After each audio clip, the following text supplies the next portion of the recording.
The Gwaltney Group. The following is a sponsored program paid for by Robin Gwaltney. Gwaltney Group. RE/MAX results. Welcome to Rochester Real Estate, featuring Robin Gwaltney from Gwaltney Group RE/MAX Results and Andy Brownell. Here's Andy Brownell on Rochester's News Talk, 1340 KROC AM and 96.9 FM. Good morning.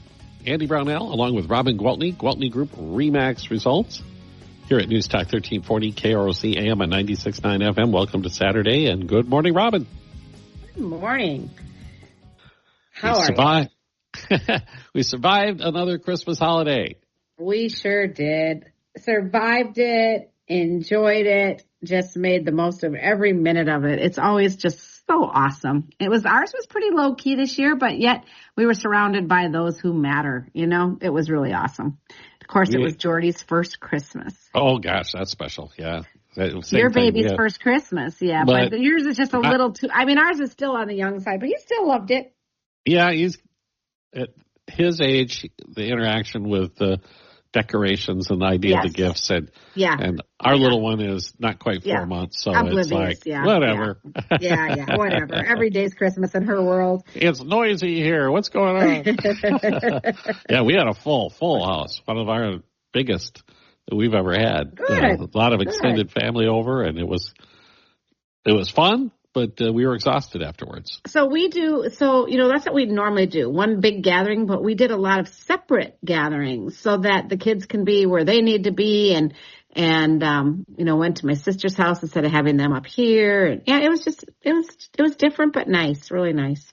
Going into Christmas did not feel like Christmas to me at all. Oh. I don't know why. It just came too fast. Oh, well, there's that. Yeah. Now it's here and gone.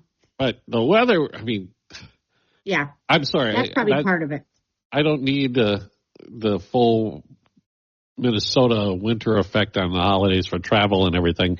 It was nice to have a nice mild period of time through the holidays. I always say that. I always say for the people that have to get from place A to B, it's really nice not to have to deal with it. And you know what else? The mild temperatures keep the people out looking at houses. So yeah, I bet it does. Literally, I was showing houses. I had 2 appointments on Christmas Eve, 10 o'clock in the morning to show 2 houses. And the roofs are pretty much clear of the snow, so that's not an issue. Yep, exactly. Oh. Well, obviously then, if you were busy on Christmas Eve, still working, things are still busy. Things are still busy. Yep. And I'm so appreciative for that. And I know I sound like a broken record, but we are very fortunate because not only is Minnesota a state that is faring very well up against the rest of the country when it comes to the real estate market, but Rochester is faring very well among the rest of the places in the state. So there are some professionals out there that are predicting that Rochester is going to be right up there in the top of cities where property values increase the most in 2026. And there are at least 2 different places I read. One was like 10.26, one said slightly over 10%. So this is like, I tell people, our norm is 3 to 5, and it varies from neighborhood to neighborhood. And then this past year, I said it's going to be lower towards the 3 side, and that's pretty much right. I think it ended up 3.5% year over year, so I was pretty close. Well, I said, between the 3% and 5%, I expect will be closer to the 3%, and we definitely were at 3.5%. But hold on to your horses because the prediction is the values are going up. So if you're listening, that means it's probably a great time to buy right now before those prices start to climb some more, because we've been saying when these rates come down, what's going to happen? The prices are going to get more aggressive because every 1% that the rates drop, 1 million new buyers come into the market. And the rates have dropped 1% from this time last year till now. Okay, so yes, you might not see the huge rush this month because it's holidays and dead of winter, but I'm just telling you, spring market is going to spring early around middle of February, and it's just going to get continuously busy from there on out. It's going to be a fabulous, fabulous year in real estate. And we're already that close to January, so February is right around the corner. Oh, yeah, it's not. I mean, the spring market is not, it is not far. It is absolutely not far. And you were talking about the prediction that Rochester could be amongst those highest, fastest performing real estate markets in the country during the next year. When I think about what's happening downtown and the work that's taking place with Mayo Clinic, most of the work that we've seen this year has been demolition work. Correct. So when the buildings really start to rise out of the ground and they start framing these things and putting them together, and there's going to be, I mean, literally thousands of people coming into this community to work construction. Yep. And I know from what my daughter saw in Duluth when they built the big Essentia project up there, that was $1 billion project. There were quite a few of these workers who came in and bought homes, or in her case, she rented from a guy who built an apartment complex for himself. And he rented out the other units while he was there for about 5 years. Isn't that something? So we're going to probably see the same thing happening here. Mm-hmm. I don't foresee anything but a bright future in real estate in the Rochester, Minnesota market. And I mean, this is consistent if you go back and listen to our years. You know, we talked last week, how long have we been doing this show together? Well, I happened to run into Rich Peterson. And he has a part-time job, works over at Andy's liquor store. He does. Yeah, 55th. And I ran into him there. I was picking up some champagne for a hostess gift. I was going to a party. And anyway, he was there. And I said, Rich, how long ago did you, I think I did call him Andy probably. Ding dong. Anyway, I said, Rich, how long ago did you retire? And he said, 8 years. Oh, wow. Going on 8 years. Flies. Holy cow. Yeah. So in September, it'll be 8 years. And I know I did the show with him for 5 or 6 years. So this is like, I don't know, 13. Year 14 for me, something like that. And if you go back and you listen to all my worldly advice and all of my real estate predictions, I would be very satisfied with what I have predicted and how things have gone. The only thing you couldn't have predicted was the pandemic years. Well, thank God. Thank God I didn't know that was coming. Oh, my God. That would have been a disaster to know that. It would have been a nightmare. Yeah, no, you're right. That I did not predict. But I did predict that, once we started showing houses and we were doing it, remote showings. And I remember talking about how we're still going to have a great year. Well, 2021 turned out to be our best year ever, because not only were people looking at houses virtually and just seeing them in a different way, they also were working with those interest rates that were dropping as quickly as they possibly could. And every indicator that I've seen out there is that we're likely going to see modestly lower interest rates going into 2026. It may take a while to get there, but it seems as if that's where things are headed.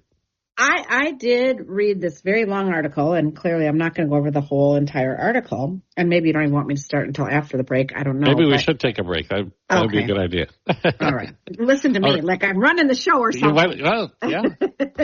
I'll give you the stopwatch. Okay. We'll be back in a moment with more with Robin Gwaltney, Gwaltney Group-RE results at News Talk 1340, KROC AM, and at 96.9 FM.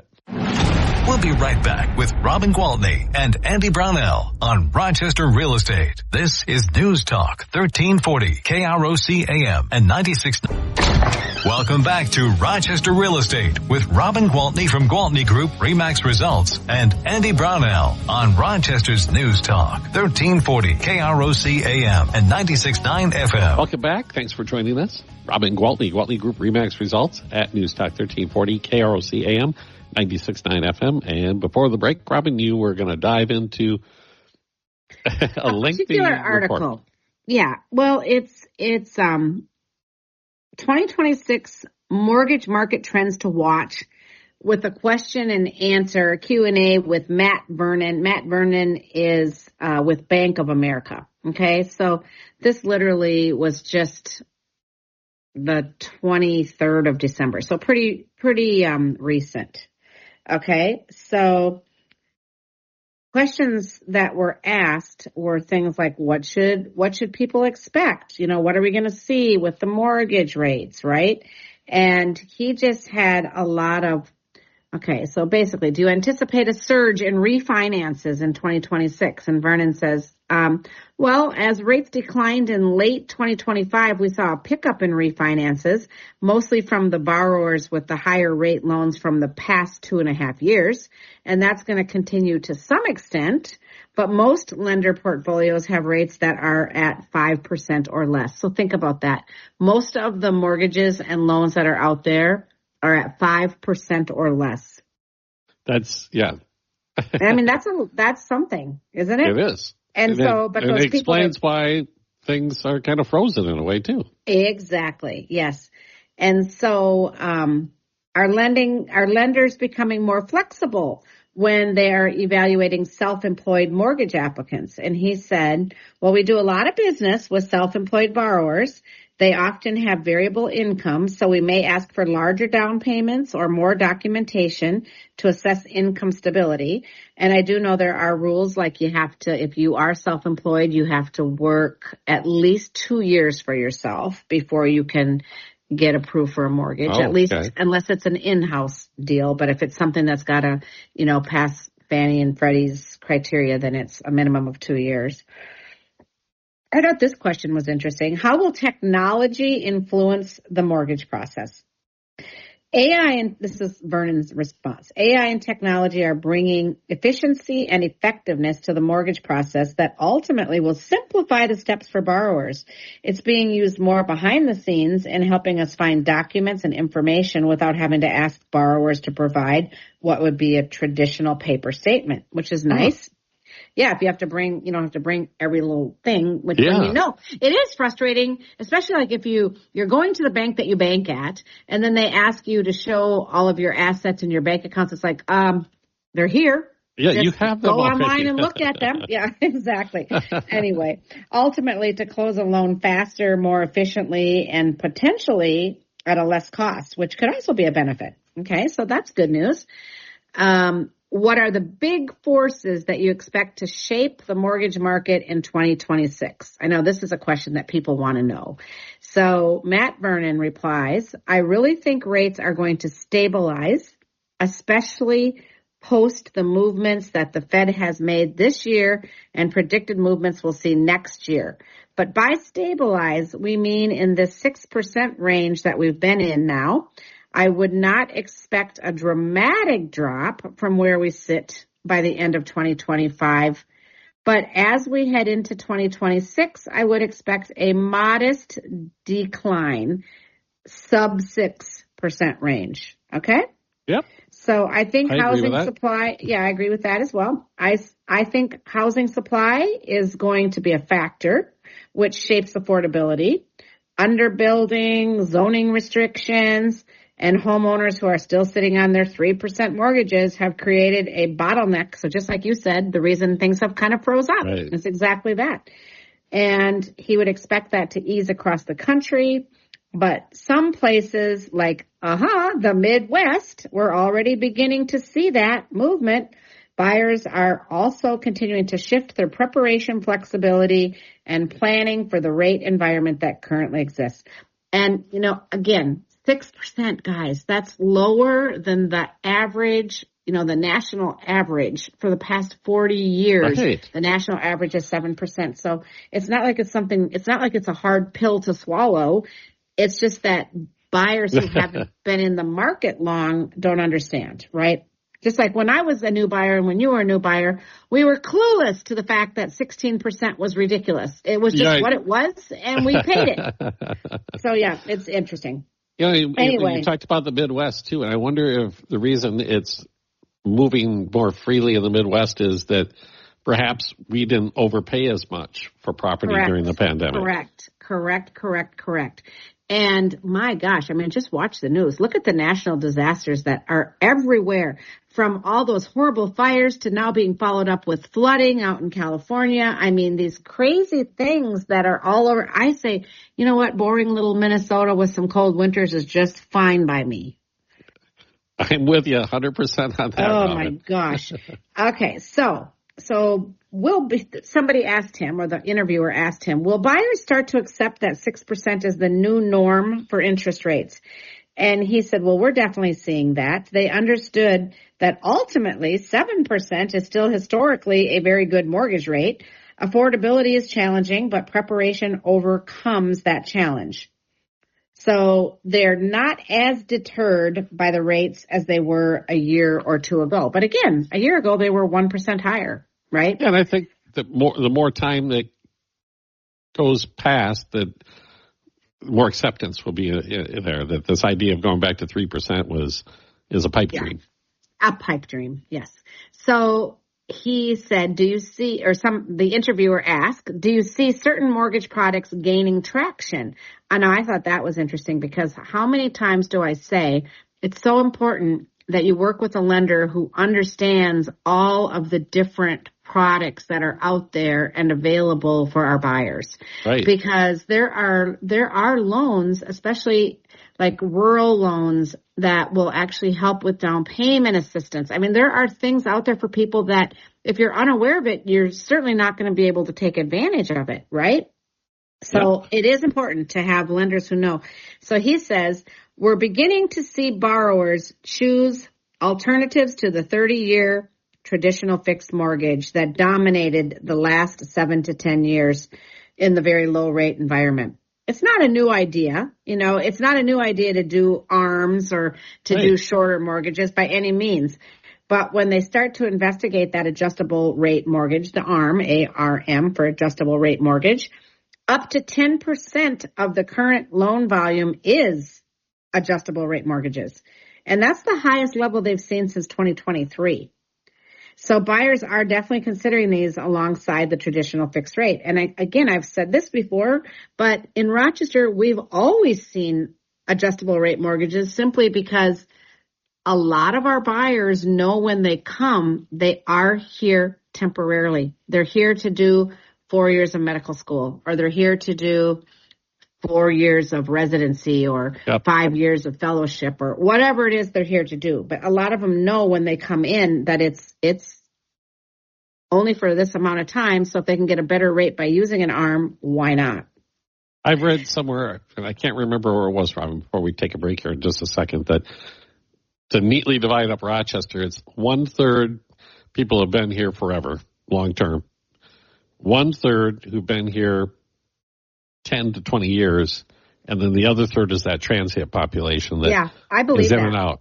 Which is why I keep telling you our market is so great, right? Because the in and out and in and out and in and out. Well, we better take our break, Robin, though. Okay. Sounds good. This time, I'm running the clock. Okay. Yes, sir. Yes, sir. Okay. Back in a moment with Robin Gwaltney, Gwaltney Group RE/MAX results. News Talk 1340, KROC AM and 96.9 FM.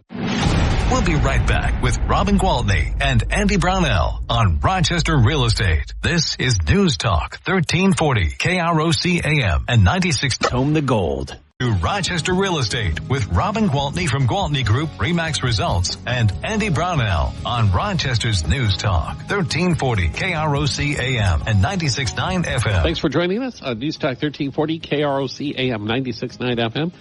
Robin Gwaltney, Gwaltney Group-RE/MAX Results, as usual on a Saturday morning. We're talking about, I guess, questions about the real estate market? Yeah. Well, expectations. So it's an article named 2026 Mortgage Market Trends to Watch, and it's a Q&A with a lending expert, Matt Vernon of Bank of America. Perfect. So just some very specific questions and his answers. And I think they are questions that, the reason I felt like this would be interesting is they are questions that we do get asked a lot, right? Yeah. So I feel like it's interesting. I hope. So the next question that the interviewer asked was, we keep hearing about the affordability struggle of first-time home buyers. Which assistance programs or alternative loan products could help? Okay, so I kind of jumped ahead and talked about that a little bit.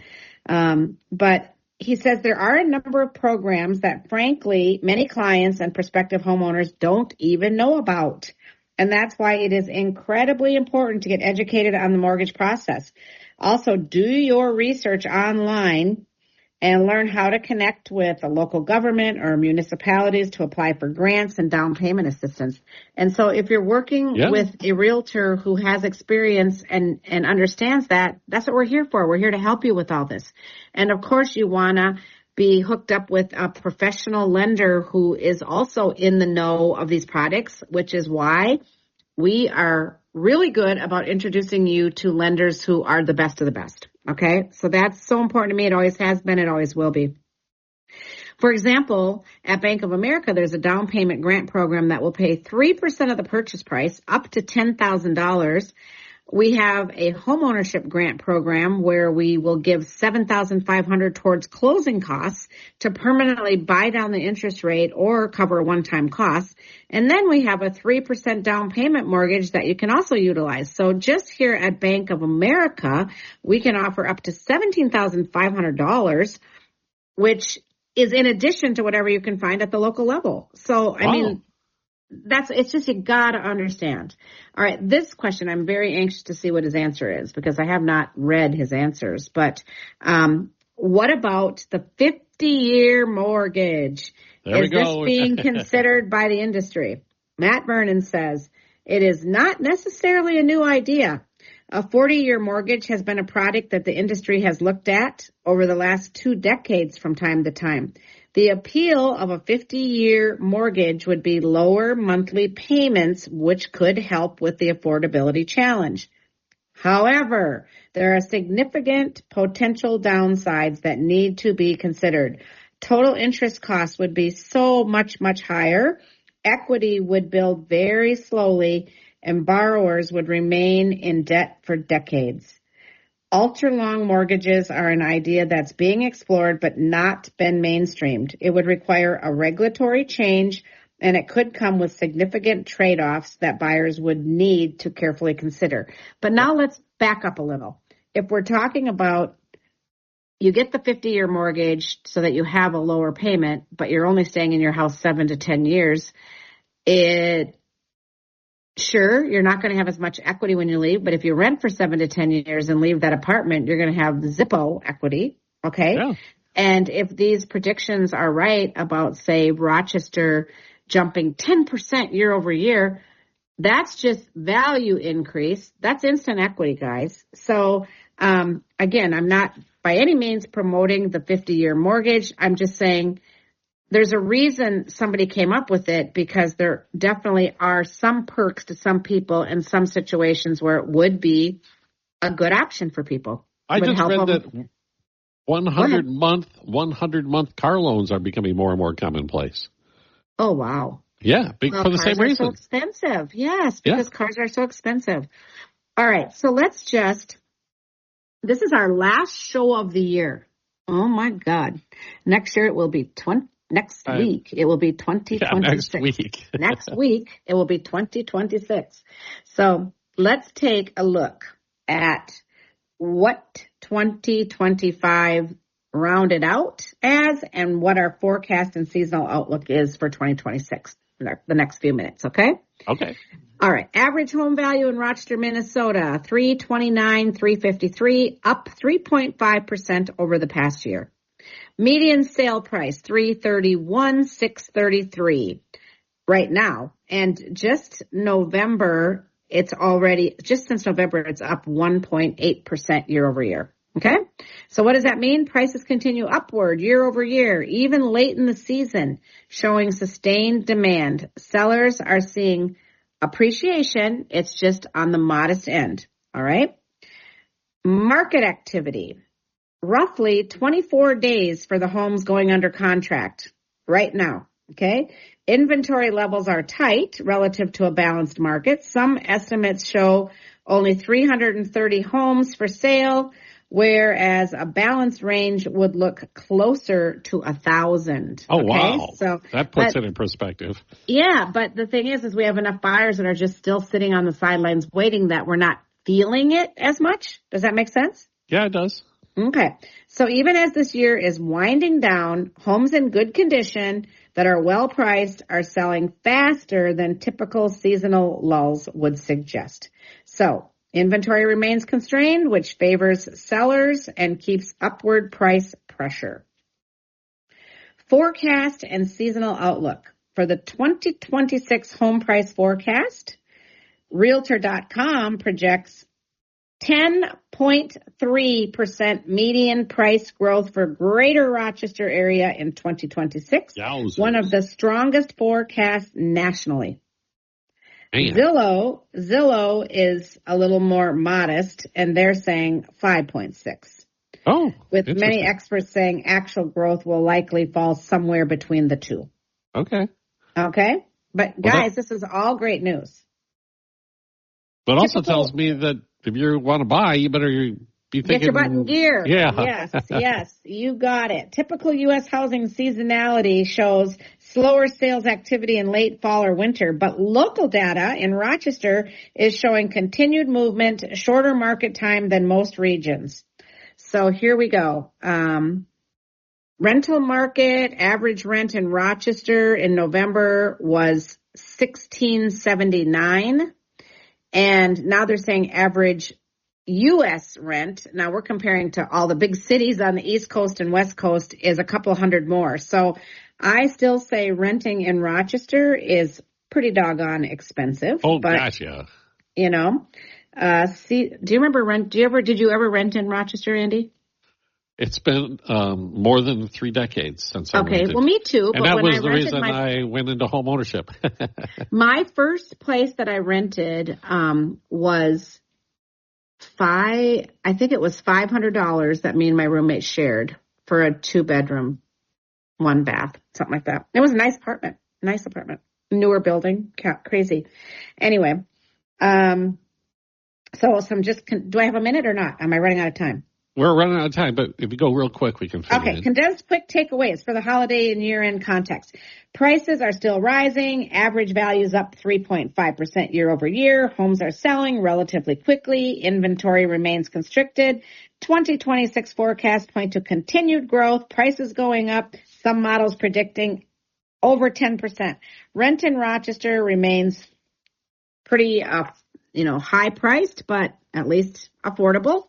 And yeah, how affordable to who? Well, when you compare it to what you can get a house for, when you compare you said a couple $100 more in these, larger metropolitan areas, but the home prices there are so much way higher. Oh, that is such a good point, because the discrepancy between what you pay for rent and what you would pay for a mortgage in Boston versus what you would pay for rent and a mortgage in Rochester definitely makes 100% to own. You're right. I'm doing such a good job of training you in real estate. You're an expert. All right, we're done. Anybody needs me, call me. My cell phone is 507-259-4926, and I hope you all have a safe and happy New Year, and talk to you next week. All right. Thanks a lot, Robin. Look forward to it. Robin Gwaltney, Gwaltney Group-RE results. News Talk 1340 KROC AM and 97.